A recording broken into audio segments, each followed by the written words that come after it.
Hello दोस्तों, कैसे हैं आप सभी लोग। आशा है आप लोग बहुत अच्छे होंगे और अपने जीवन में काफ़ी खुश होंगे, प्रसन्न होंगे। तो दोस्तों, स्वागत है आप सभी का आपके अपने ही चैनल जिसका नाम है ज्ञान मंत्र, और जहां हम लोग करते हैं कुछ ज्ञान की बातें। दोस्तों, सफलता न मिलने पर या किसी काम या परीक्षा में मनोवांछित परिणाम यदि नहीं मिलता है तो प्रायः हम उदास हो जाते हैं, और हमारी यह उदासी तब और बढ़ जाती है जब हमारी महत्वाकांक्षाएं और भी बढ़ जाती हैं और वे पूरी नहीं होती। यह उदासी तब व्यापक रूप धारण करने लगती है और हमारे शरीर, हमारी कार्यशक्ति और हमारी सोच को कमजोर बनाने लगती है।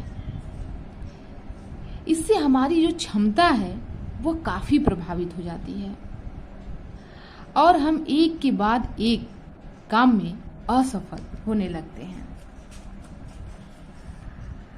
वहीं आप अक्सर सुनते होंगे कि अमुक व्यक्ति के ऊपर तो लक्ष्मी की वर्षा हो रही है, या अमुक व्यक्ति मिट्टी को भी हाथ लगा दे तो वो सोना हो जाती है।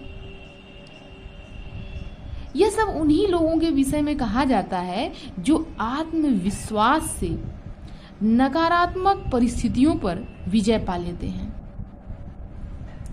जिस व्यक्ति को अपनी योग्यता पर विश्वास होता है वह यह समझने लगता है कि वह जो भी काम हाथ में लेगा उसमें उसे सफलता अवश्य प्राप्त होगी, भले ही दूसरे लोग उसके विश्वास को दुराग्रह या कुछ और कहें। ऐसे व्यक्ति अपनी धुन के इतने पक्के होते हैं कि वह अपने आत्मविश्वास के बल पर सफलता पा ही लेते हैं।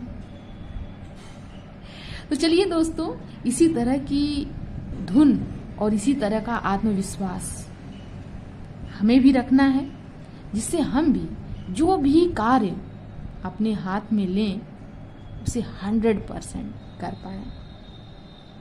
तो चलिए दोस्तों, इन्हीं सब बातों के साथ बढ़ते हैं आगे अपनी ऊर्जा के पास। और आज की ऊर्जा का क्या टॉपिक है देखते हैं।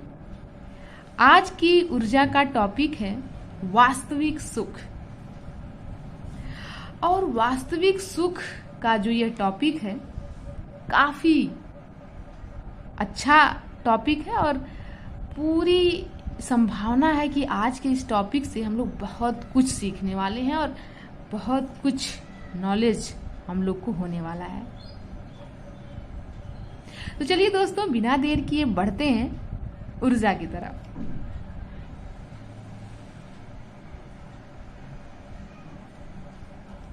मनुष्य ईश्वर की सर्वश्रेष्ठ रचना है। सोचने, विचारने, स्मरण करने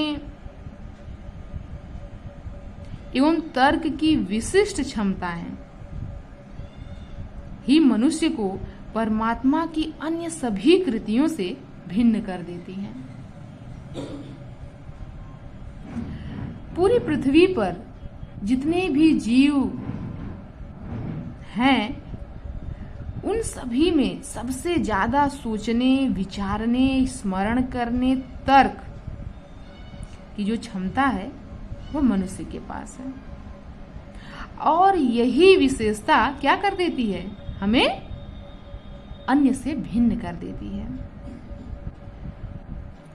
मनुष्य की पहचान भले ही उसके शरीर एवं बाह्य रंग रूप के माध्यम से होती हो, किंतु उसका आचार, व्यवहार, क्रियाकलाप, विचार एवं गुण, अपितु उसका संपूर्ण नियंत्रण मन के द्वारा किया जाता है।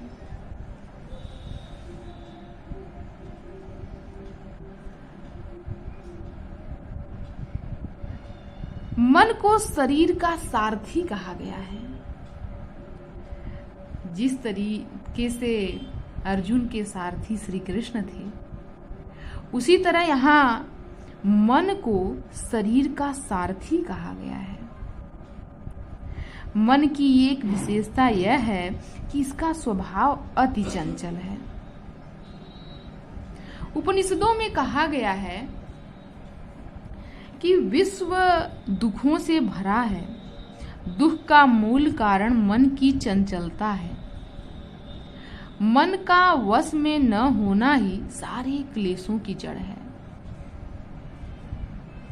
परिस्थितियों का हमारे मन पर अत्यंत गहरा प्रभाव पड़ता है। किसी एक उपलब्धि को हासिल कर लेने पर मन शांत नहीं होता और अधिक पाने के लिए व्याकुल हो उठता है।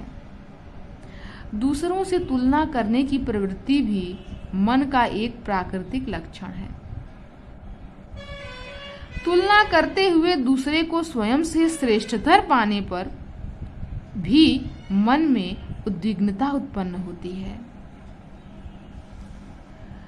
सत्य तो यह है कि जन्म से लेकर मृत्यु तक मनुष्य का मन व्याकुलता और उद्विग्नता के सागर में गोते लगाता रहता है और यही कारण है कि दुख उसका पीछा नहीं छोड़ता।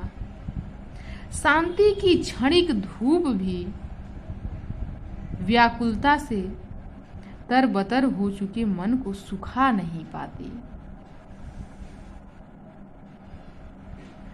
यदि मन शांत है अर्थात अनावश्यक विचारों के लिए उसमें कोई स्थान नहीं, तो जीवन का इससे बेहतर सुख कोई और नहीं है। बहुत ही सार्थक और बहुत ही अच्छी बात यहाँ कही गई है कि यदि हमारा मन वह शांत है, उसमें कोई भी अनावश्यक विचार नहीं आ रहे, किसी के भी बारे में या अपने ही बारे में अनावश्यक ऐसे विचार जिसकी कोई भी जरूरत नहीं है, यदि ऐसे विचार मन मस्तिष्क में नहीं आ रहे हैं और मन एकदम शांत है, तो समझ लीजिए वास्तव में सबसे ज्यादा जीवन का आनंद वही है, वही सुख है। मन की शांति के लिए यह नितांत आवश्यक है कि सभी शत्रु तुल्य दुर्भावों का दमन कर उन्हें दूर भगाया जाए। मन को सद्भावों से अभिसिंचित कर शांति की ओर अग्रसर किया जा सकता है। यद्यपि संसार में रहते हुए मन को ऐसी आदर्श स्थिति एवं स्तर तक पहुंचाना अत्यंत दुष्कर कार्य है, किंतु हमें यथासंभव प्रयत्न अवश्य करना चाहिए। मन की शांति आत्मिक उन्नति के लिए नितांत अपरिहार्य है। तो आज की ऊर्जा जिसे शिशिर शुक्ला जी ने लिखा और यह टॉपिक जैसा कि हम लोग उम्मीद कर रहे थे, बिल्कुल बहुत अच्छा ज्ञान देने वाला आज का टॉपिक रहा और बहुत ही अच्छी बातें इसमें लिखी हुई हैं कि वास्तव में अब जैसे इसमें कहा गया है कि इस आदर्श स्थिति को पाना अत्यंत दुष्कर है, पर मुझे लगता है कि यदि इस पृथ्वी पर कोई भी कार्य असंभव नहीं है तो दुष्कर भले है पर असंभव तो नहीं है, और प्रयास करने से सब कुछ संभव है। और इसका सबसे अच्छा प्रयास अगर हम कहें तो अपने डेली की दिनचर्या में अच्छे विचारों को ग्रहण करना, डेली की दिनचर्या में अच्छी बुकों को पढ़ना, उनके विचारों को आत्मसात करना और साथ ही साथ ईश्वर के प्रति कृतज्ञता और थोड़ा सा समय निकालकर ध्यान। यदि इतनी चीजें अगर हम लोग शामिल कर लेते हैं तो समझ लीजिए एक अच्छे जीवन की शुरुआत हो चुकी है और जिसका परिणाम बहुत ही उत्तम होने वाला है। तो चलिए दोस्तों, आज की ऊर्जा ने तो हमें बहुत कुछ सिखाया। बस इसी तरह हम लोगों को सीखते रहना है और अपने जीवन में आने वाली समस्त जो हमारी बाधाएं हैं, कठिनाइयां हैं, उसको बड़ी आसानी से हम लोग उसका सामना करते जाएंगे। सामना इसलिए करते जाएंगे क्योंकि हम जीवन जीने का सबक सीख रहे हैं। तो चलिए दोस्तों, इन्हीं सब बातों के साथ आज की वीडियो को यहीं समाप्त करते हैं। मिलते हैं एक नए टॉपिक के साथ नए वीडियो में। धन्यवाद।